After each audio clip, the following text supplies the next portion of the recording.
Roads? Where we're going, we don't need roads.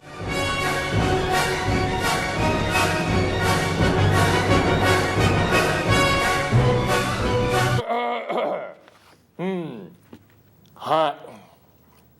What a lovely day! Welcome back everybody to another Favorite Friday video. Today I'll be talking about The Mummy Returns in preparation for the new Tom Cruise Mummy film coming out June 9th. The Mummy Returns is one of my films that I watched constantly growing up. I think I watched this more than The Mummy, and I remember getting this movie for my birthday when I was in 4th grade, popping it in with my friends at a sleepover, and instantly falling asleep at the beginning scene. It's not because it was a bad film, I just fall asleep very easily. The Mummy Returns brings back the cast from the first film, and they have a son now. They stumble across a bracelet that can bring back the dead army from the Scorpion King. Imhotep is risen from the dead to bring back this army and try to use the bracelet and the son of Brendan Fraser and Rachel Weisz as help. And also, Dwayne Johnson is a big scorpion in this movie, and it's pretty bad. I really liked the first Mummy. It had a really great grand adventure feel to it, kind of like Indiana Jones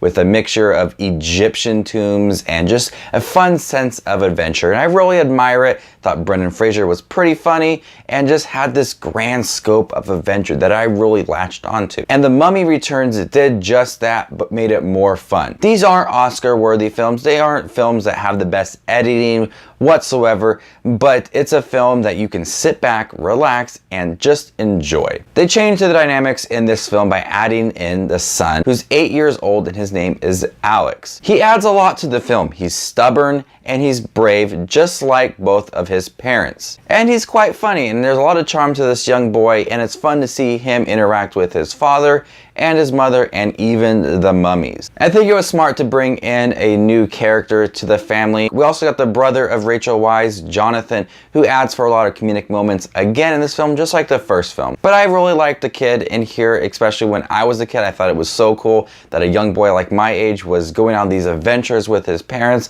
I wish I could do that, but instead I had to go to school. This has to have one of the worst CGI moments ever. Staying at number 1 for the worst CGI is definitely the Mighty Morphin Power Rangers movie Megazord scene at the end, but the Scorpion King in The Mummy Returns is definitely a close second. Watching the sequences with Dwayne Johnson as the Scorpion King is cringeworthy. It is hilarious. It is so bad. And watching it as a kid, I knew it was bad, and watching it as an adult, it is even worse now. But I like the story it told with the Scorpion King and how he wanted the army and what the Scorpion like resembled and everything. I thought it was a pretty cool story, and how everybody was after this bracelet, especially Imhotep, and how the young boy Alex was wearing it and how he kind of controlled things.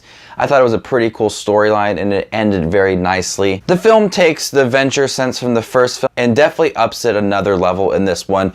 We get like a forest jungle scene with a bunch of dead monkeys and big pyramids that are just sand sucking down into it.